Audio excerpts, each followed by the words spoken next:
No Halloween special would be complete without taking into account one of theatre's most celebrated and downright spookiest plays, which is why I'm ever so slightly terrified to be meeting up with Ben Deary, who's just joined the cast of the critically acclaimed Woman in Black, which is celebrating 23 years in London's West End. Wish me luck. So Ben, thank you so much for joining us. No worries. Let's start off with your amateur career first of all. How did you first get involved?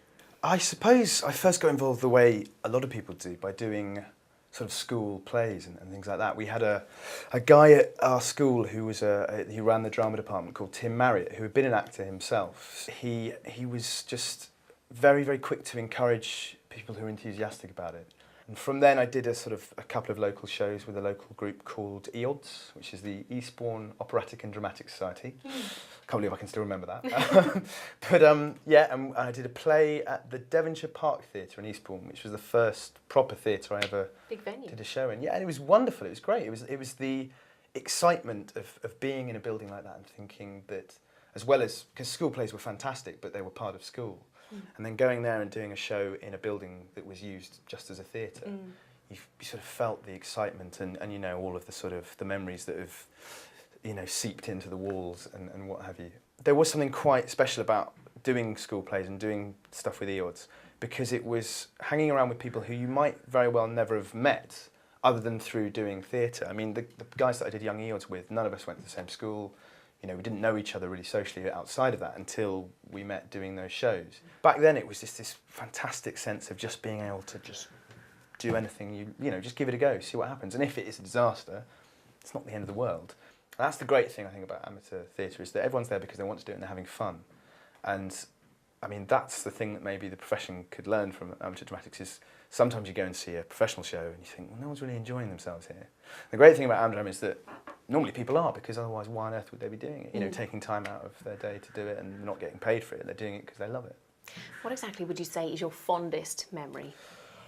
I think my fondest memory is from university, and it's doing Rosencrantz and Guildenstern Are Dead with an actor called Tom Berish, who's now also in the profession. That was the first time I realised I actually wanted to be a professional actor. And the reason why is that, you know, it's just this two-hander play, and it was just the two of us, and there's so much to work on. You know, I mean, the magnitude of the lines is one thing, but also the circularity of the way it's written. You know, if you make a mistake, with some plays you can kind of, somebody will come up with an ad lib and you'll be fine. Back on, yeah. In Rosencrantz and Guildenstern Are Dead, if it goes wrong, it could just derail the whole thing, and you might just be completely stuck. I also did a production of Macbeth, which we did at the Edinburgh Fringe, and that's how I first got my agent.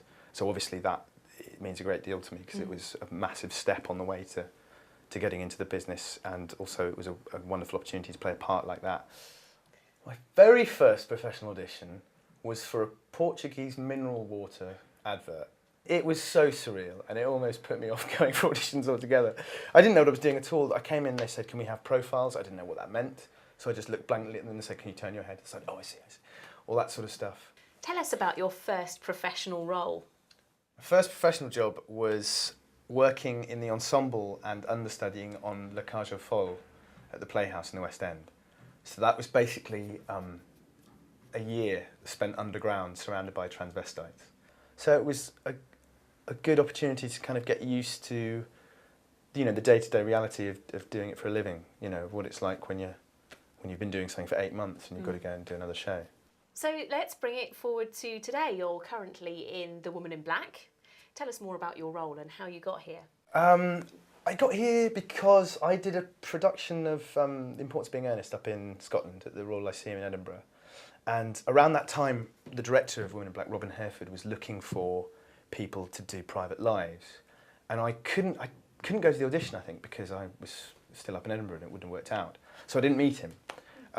So that was like a sort of near miss. But then this came up, and it's an incredible part for a young actor. And it's just the two of you, and you have this ability to kind of really get down to the nitty-gritty of theatre, because that's kind of what the play's about. And at the same time, it's just great fun. You know, you've got this kind of rickety old house that you're walking around, and things are kind of happening, and noises, and and stuff. So it's brilliant. It's just so much fun and a great challenge as well. So if you were to share your top tips or words of wisdom with any of our stage talkers who are sitting at home and thinking, oh my goodness, I just love what you're doing, I want to do it too, what would you say to them?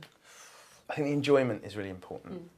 Making sure that you enjoy it, and because I mean, because it can be quite a tough job, you know, and it's tough to get into.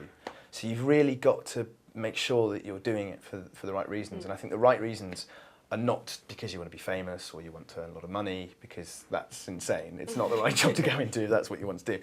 But if you're doing it because you love just the experience of being on stage, and you love being around people who do theatre, and you find that whole experience just, you know, euphoric, and you really get a kick out of it, then that's a great reason to do it. And to keep working, keep trying to improve all the time. You know, never sit back and think, oh, well, I can do this. You know, I'm great. I'm a brilliant actor. I could definitely be a professional.